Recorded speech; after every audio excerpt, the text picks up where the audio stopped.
Would NBA 2K25 be received differently? Would it be a different type of game if more players were able to hit their shots consistently? Would NBA 2K25 be a different game if one person on your team gets error coded and the rest of the team is given an option to exit without penalty? Would you guys see NBA 2K25 differently? You know, guys, over the last 48 hours, because I've been hitting shots more consistently, which you guys should be seeing in the background of this video, and to keep it a buck with y'all, I'm mainly referencing just shooting more consistently than terrible. In other words, I don't have a high standard in regards to shooting on NBA 2K25. Neither here nor there, but over the last 48 hours, I've surely been having fun playing the game just because I'm shooting better than I normally would. Changed my jump shot, and now I'm out there being an offensive threat. For me as a point guard, when you're able to knock down your shots, you create more attention. And I'm a pass first type of guard, so I thrive off of the defense paying closer attention to me. But if I'm unable to hit my shots, then I can't create the attention that I need from the defense. In turn, they just really sit back on the passes and plays that I want to create. And I know a lot of players out there like to refer to themselves as pass first point guards, but how many of you guys watching have run with pass first point guards that just pass simply because they have a high pass accuracy?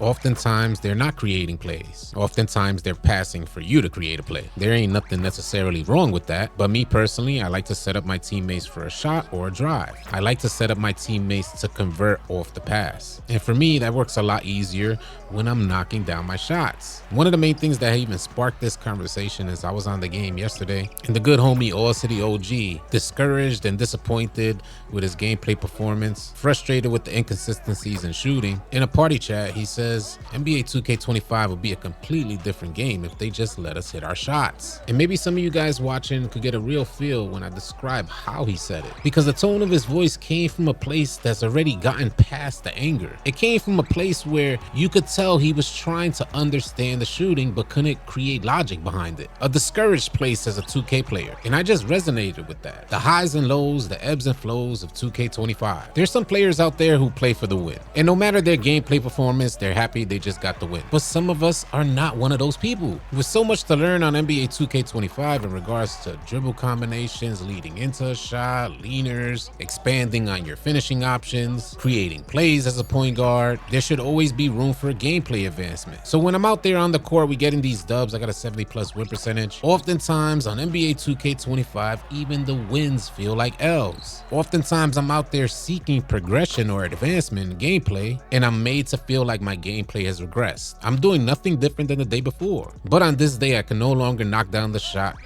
that I set up 100 times before. It's almost like, you have your bag. You have all these tools in your bag, and each day you're trying to just add to your bag. But in the middle of the night, somebody sneaks in and just takes a bunch of tools out your bag. So when you get on the next day, a player like me ends up feeling like I have to yet again practice the same things that I thought I already had down pat. Oftentimes feeling like I'm taking one step forward only to take 2 steps back. Even when considering a logical compromise, it might be user error. I kind of set a bar for myself. I set a standard, and the expectation for me is super low on NBA 2K25, but the gameplay mechanics still end up falling shorter than my lowest expectations. And that's mainly when my gameplay is at its lowest point. On the flip side of that, when my gameplay is at a higher level, I'm breaking down defenders, I got control of the offense, I'm knocking down my shots, I stay on the game for hours on end, working toward the eventual goal of advancing my gameplay and progressing. And I mainly attribute that to having a white rabbit, a player that you know is better than you, players who shoot more consistently,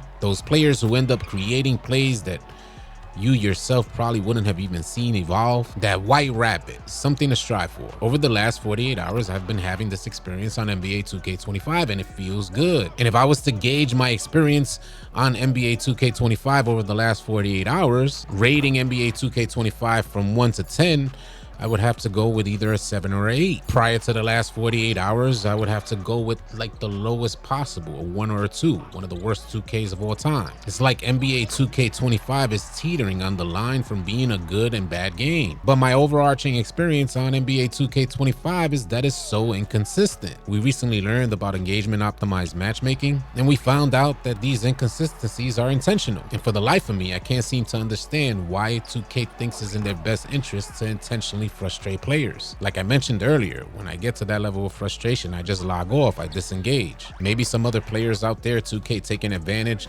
of our competitiveness, and they just end up staying on the game, fighting through that frustration. I've learned pretty early on that there seems to be no fighting through it. If you do not disengage, 2K will double down and triple down on your level of frustration. It's just the way engagement optimized matchmaking works. By staying on games that get you frustrated, the 2K algorithm thinks that you like this level of frustration because some competitive sports players enjoy a certain level of frustration and they thrive off it. So now personally, when I experience a gameplay I don't like, after the game, I close app, communicate to the 2K algorithm and the engagement optimized matchmaking that I don't like this, put me in something different, as the 2K algorithm only understands when you're engaged or disengaged. After you disengage from the game, then they start factoring everything that led up to you logging off. If you stay on the game, then they factor in everything that keeps you on. I've been practicing how to better communicate with the 2K algorithm since learning about engagement optimized matchmaking, and it's been a couple weeks now, and it just so happens over the last 48 to 72 hours, I'm delivering more consistent gameplay. As it stands right now, this is the longest stretch of consistency that I've had since the release of 2K25. Is 2K telling me that's simply from disengaging when I don't like the gameplay and staying on longer as I naturally would when I am enjoying myself and I enjoy the gameplay? Now, I can't claim this stuff as absolute facts, but it's hella coincidental. I'm mainly sharing what I've experienced on 2K25 with y'all to see if any of y'all have experienced the same. And if you have, I'd definitely like to hear your story, so share it in the comments. One other thing I wanted to get into was these error codes. In NBA 2K25, they have multiple online team modes, meaning you gotta go in there with a whole team. Oftentimes, our teammates encounter error codes. It kicks them out the game and we end up with an AI. I don't know if you guys experience this, but for some reason, I feel like whenever I'm on the court, I get some of like the worst AIs ever. Can't knock down shots, don't know where to position themselves on the floor, and they end up just crowding the court, putting us at an extreme disadvantage. Now, how difficult would it be for 2K to incorporate an option for players to exit without penalty when one of their teammates have been error coded in a team-oriented game mode? Why does 2K think that it's okay to give us an AI sub and force us to play through these games when it's their gameplay system that gave my teammate an error code? And now I get it, I'm not naive here. I understand that there's a lot of work that 2K has to do in order to incorporate this option for players to exit the game without penalty. Because as it stands right now, 2K doesn't even recognize you got an error code and they can't distinguish whether you've been error coded out of a match or you quit out of a match. Moreover, and even worse, if you get multiple error codes in a day, 2K's system is so faulty and it's so bad, they'll add insult to injury and give you a ban. And it seems like a huge inconvenience to players all the way around. I personally rarely get error coded, but I often have an AI on my team because my teammates get error coded. I personally see this as an inconvenience.